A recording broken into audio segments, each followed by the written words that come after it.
올해 들어서 첫 번째 예배에 참여한 우리 모든 권속들에게 우리 주님의 은혜와 평강이 함께 하시기를 축원합니다. 새해 복 많이 받으세요. 어제 우리 노회에서 노회 임원들과 각 부서 임원들이 모여서 신년 예배를 드렸습니다. 신년 예배 드릴 때마다 신년에 만나면 새해 복 많이 받으세요 그러잖아요. 그때 여러분 어떻게 대답해요? 어떤 목사님이 어제 새해 복 많이 받으세요 그러니까 어떤 목사님이 나 지금 새해 복 많이 받고 있어요. 그런 대답을 했습니다. 그런 확신이 있다면 우리의 신앙생활에 훨씬 더 복되고 활기가 넘치게 될 줄로 믿습니다. 새해가 시작된 지 7일째가 됐는데 새해 시작될 때마다 상투적으로 하는 말이 있잖아요. 새해가 어떻게 했다고 그래요? 밝았다 그러잖아요. 여러분의 삶에서도 새해가 밝았어요? 작년에 그 해가 그 해고 어제 해가 오늘의 해고 뭐 늘 그렇습니까? 일반적으로 보면 고3들이 새해를 많이 기대하지요. 이제 고등학교 생활 정리하고 내년부터는 대학 생활이다. 그래서 새해를 기대하는데 여러분들 같은 직장인들은 올해가 승진의 해다 그러면 올해는 좀 좋은 일이 있으려나 그런 기대를 가지고 있죠. 그런데 승진의 해도 아니고 뭐 특별하게 뭐 기대할 것도 없고 그러면 새해가 돼도 별로 기대를 못하는 경우가 있습니다. 나이 드신 분들 또 계급 정년이 되시는 분들은 올해 지나면 또 어떻게 되려나 그래서 마음이 또 안 좋을 수도 있습니다. 그러나 제가 우리 교인들하고 작년 연말에 여러 번 말씀 살펴본 것이 있는데 아무 일 없이 평범하게 살아가는 게 주님의 은혜다. 그런 것을 작년 연말에 여러 시간 살펴봤습니다. 무탈하게 지낸다는 게 뭐예요? 큰 어려움이 없었다는 거잖아요. 그게 은혜라는 것입니다. 우리 코로나 지나면서 장사하시는 분들 장사 안 되고 여러 가지로 어려웠는데 만약에 실제로는 그런 사람이 별로 없었지만 건물주인이 월세를 깎아주면 고마워요, 안 고마워요? 너무 고맙잖아요.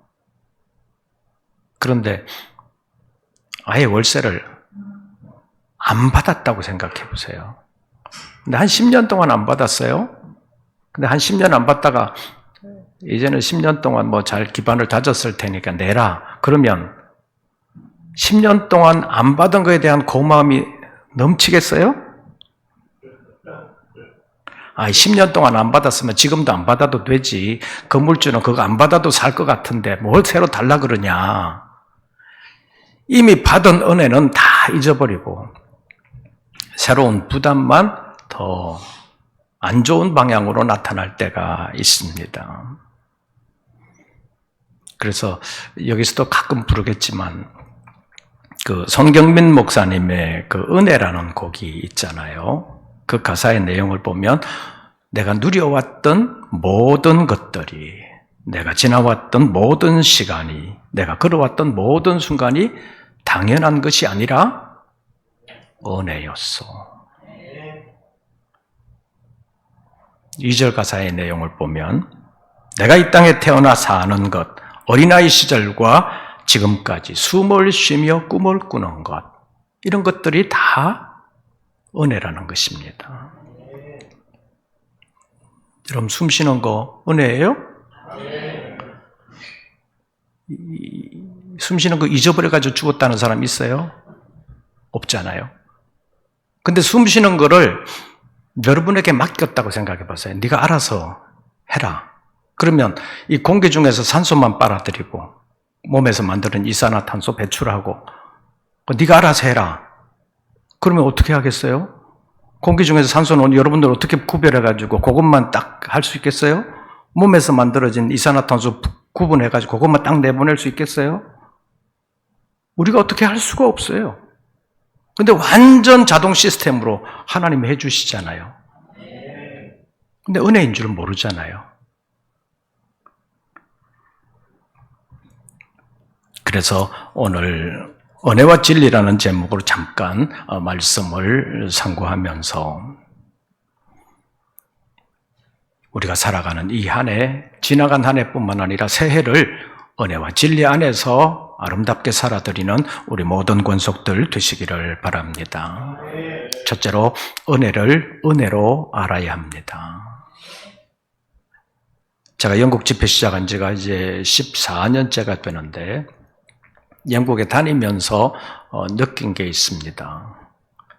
아이들 학자금 대주는 거, 영국에서는 고등학교 때까지는 부대 비용까지 이렇게 부모들이 대주지만 대학은 주로 자기들이 융자 받아서 학자금 내고 나중에 직장 얻게 되면 갚아 나가고, 집 사는 것도 대출 받아서 나중에 직장에서 갚아 나가고 그렇게 합니다. 근데 우리나라 대학생들은 자기 융자 받아가지고 다니는 사람이 아주 없는 건 아니지만 많지는 않잖아요. 만약에 부모가 그때부터 네가 알아서 해라, 융자를 받든 학교를 가든 네가 알아서 해라 그러면 어떻게 해요? 뭐 부모가 저래 그러잖아요. 대학교 들어갔는데 학자금 안 대주면 지금까지 대준 것만도 고맙습니다 그래요? 안 그러잖아요. 왜 안 대주냐고, 남들은 다 대주는데. 당연한 걸로 생각합니다. 은혜를 은혜로 알아야 감사할 수 있습니다. 하나님의 은혜는 이미 우리에게 차고 넘치게 주어졌다는 것입니다. 그것을 은혜로 알아야 감사할 수 있고 하나님과 동행하면서 의무로가 아니라 감사로 살아갈 수가 있는 것입니다. 그래서 은혜를 은혜로 앓는 2026년이 되시기를 바랍니다. 종교개혁 이후에 오직 은혜로만, 이것이 강조가 많이 되었고 우리나라 한국교회도 은혜를 많이 강조합니다. 그런데 두 번째로 알아야 되는 것이 진리가 있어야 된다는 것입니다. 모든 것이 은혜이기 때문에 은혜 받은 사람은 진리 안에서 살아가야 된다는 것입니다. 요한복음 14장 6절에서 내가 곧 길이요 진리요 생명이니 나로 말미암지 않고는 아버지께로 올 자가 없느니라. 아버지께로 갈 자가 없느니라가 아니라 올 자가 없느니라예요. 우리 한글 성경에는 별로 나타나 있지 않지만 의미를 살린다면, 언어의 의미를 살린다면 내가 하나님께로 가는 유일한 길이요, 유일한 진리요, 유일한 생명이다. 그런 의미라고 볼 수 있습니다. 진리는 예수 그리스도십니다. 그의 말씀이 진리십니다. 예수님께서 사랑하는 제자들을 두고 아버지께로 갈 때가 된 것을 아시고 제자들을 위하여 기도하실 때 저들을 진리로 거룩하게 하옵소서. 아버지의 말씀은 진리니이다. 그런 기도를 했습니다. 예수 그리스도는 진리를 받아서 배달해 주는 분이 아니라 예수 그리스도 자신이 진리십니다. 그리스도는 진리의 본체이실 뿐만 아니라 진리의 근원이 되시는 것입니다. 이것이 일반 성인들과 다른 점이라고 말할 수 있습니다. 예수님을 세계 4대 성인이라고 보는 사람들도 있지만 예수 그리스도는 그런 성인들과는 완전히 구별되는 분입니다. 성인들은 사람입니다. 사람 중에서 본받을 것이 많은 사람입니다. 그는 존경의 대상일 수는 있지만 성인은 숭배의 대상이 될 수는 없습니다. 그냥 사람이기 때문입니다. 그러나 예수 그리스도는 진리의 본체시요 진리의 근원이 되십니다. 그래서 예수 그리스도를 찾아야 되고 그의 말씀에 관심을 기울여야 되는 것입니다. 그런데 사람들은 진리 자체보다는 진리로 인한 열매에 관심이 더 많습니다. 요한복음 6장에서 예수님께서 보리떡 5개와 물고기 2마리로 5,000명을 먹이시는 기적을 행하셨습니다. 많은 사람들이 좋아했습니다. 예수님을 임금 삼으려고 했습니다. 예수님께서 그들에게 왜 떡을 만들어 주셨습니까? 굶겨서 보내면 기진할까 하여 은혜의 주님이 그들을 먹이셨습니다. 그런데 사람들은 그 은혜의 주님을 제대로 발견하지 못하고 떡만 생각했습니다. 그 다음 날도 많은 사람들이 몰려들었습니다. 그런데 그 다음 날은 안 만들어 주시잖아요. 아주 직접적으로는 살리는 것은 영이니 육은 무익하니라. 내가 너희에게 이런 말이 영이요 생명이다. 이렇게 말씀하시잖아요. 떡 나올 가능성이 안 보이잖아요. 많은 사람들이 다 떠났습니다. 너희도 가려느냐? 이렇게 물으시잖아요. 영생의 말씀이 여기 계시는데 우리가 누구에게로 가겠습니까? 이게 진정한 제자 아니겠습니까? 은혜만이 아니라, 은혜의 열매만이 아니라 진리를 찾고 진리와 함께 가는 것이 필요하다고 말할 수 있습니다. 포도나무와 가지의 비유에서 가지가 포도나무에 붙어있지 아니하면 스스로 살아갈 수도 없고 열매를 맺을 수도 없다는 것을 분명하게 말씀하고 있습니다. 우리가 그리스도 안에 있어야 합니다. 그리스도의 진리 안에 있어야 합니다. 그런데 그리스도를 떠나거나 그리스도로에게서 멀어지게 되면 진리도 멀어진다는 사실입니다. 그래서 고린도후서 13장에 보면 바울은 너희는 믿음에 있는가 너희 자신을 시험하고 너희 자신을 확증하라고 말씀했습니다. 예수 그리스도께서 너희 안에 계신 줄을 너희가 알지 못하느냐? 그렇지 않으면 너희는 버리운 자니라. 그리스도 안에 우리가 있지 아니하고 우리 안에 그리스도께서 계시지 않는다면 우리는 버리운 자라고 말하면서 바울은 그러나 나는 버리운 자 되지 않은 것을 안다고 말하고 있습니다. 다시 말하면 바울은 자기 안에 그리스도가 계시고 자기가 그리스도 안에 있다는 사실을 확신한다는 말입니다. 그래서 고린도후서 13장 8절 말씀에 보면 우리는 진리를 거슬려 아무것도 할 수 없다. 오직 진리를 위할 뿐이라고 말한 바 있습니다. 그리스도와 함께하는 것이 진리와 함께하는 것입니다. 2026년을 살아가는 동안 그리스도와 함께하는 우리 모든 권속들 되시기를 바랍니다. 진리는 우리 몸으로 비유하면 뼈대의 역할을 한다는 사실을 우리가 알아야 합니다.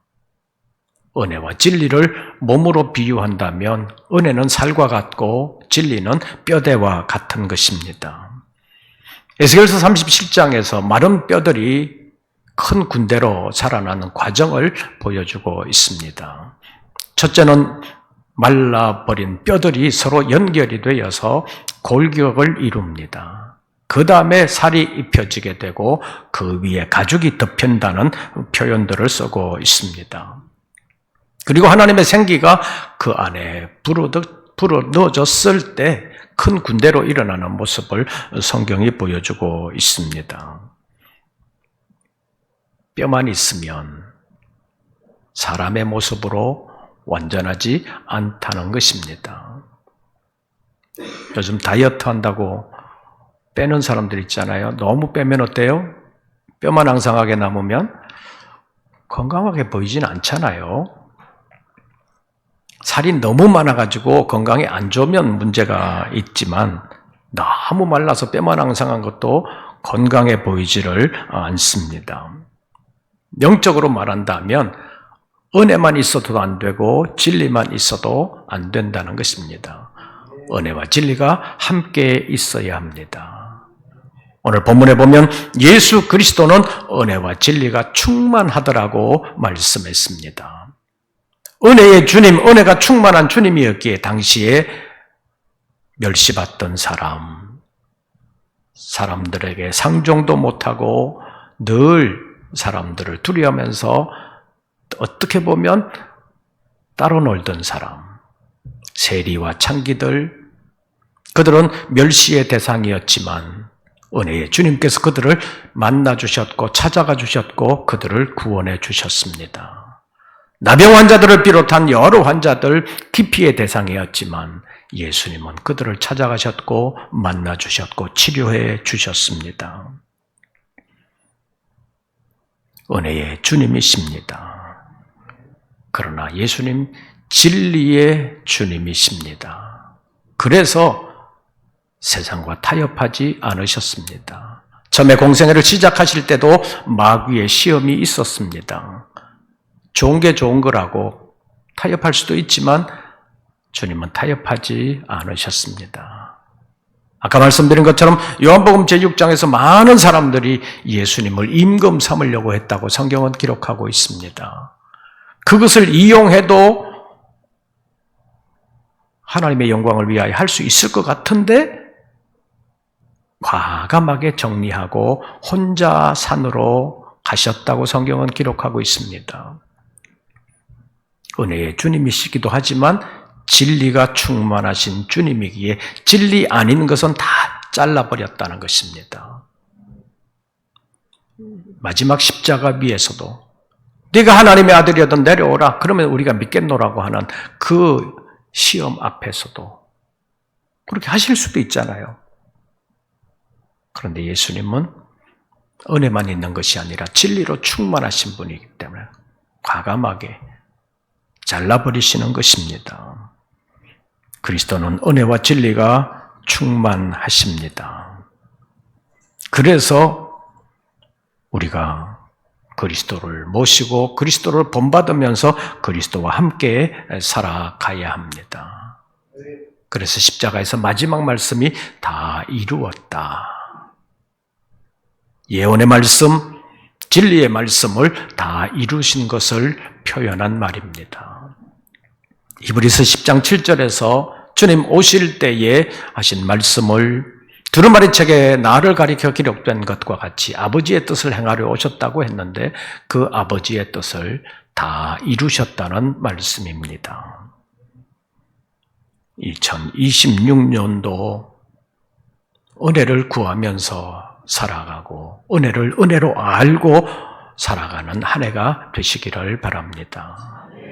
한국교회가 그동안 은혜를 많이 강조했기 때문에 은혜에 대해서는 잘 알고 간구도 잘 합니다. 그러나 진리도 간구해야 되고 진리 안에 서 있어야 합니다. 한국교회가 너무 은혜만 강조하다 보니까 지금의 이 모습이 되었다고 볼 수도 있습니다. 은혜와 진리는 함께 가야 하는 것입니다. 여러분들이 직장 생활 하시면서 승진, 그것도 진리와 함께 가야 하는 것이라고 볼 수 있습니다. 양자택일 할 수 없는 것이 많이 있습니다. 학생들의 공부와 신앙, 양자택일이 아니라 함께 가야 합니다. 직장 생활과 신앙, 함께 가야 합니다. 공부 때문에 고3 1년 동안 교회 안 보내고 학교, 학원만 보내는 학부모들이 있습니다. 1년 후에 좋은 대학 가서 신앙이 회복되느냐? 거의 절대로 회복되지 않습니다. 함께 가야 하는 것. 은혜와 진리는 함께 가야 합니다. 예수 그리스도 안에 은혜와 진리가 충만했습니다. 그리스도는 은혜 위에 은혜에서 우리에게 은혜를 베풀어 주십니다. 그러면서 진리 안에 있으라고 말씀하고 있습니다. 마지막 승천하실 때도 제자들에게 하늘과 땅의 모든 권세를 가지신 주님께서 사랑하는 제자들을 모든 족속에게 보내면서 가서 아버지와 아들과 성령의 이름으로 세례를 베푸는 은혜의 일을 사역을 할 뿐만 아니라 내가 너희에게 분부한 모든 것을 가르쳐 지키게 하라. 진리 안에 있게 하라고 말씀하고 있습니다.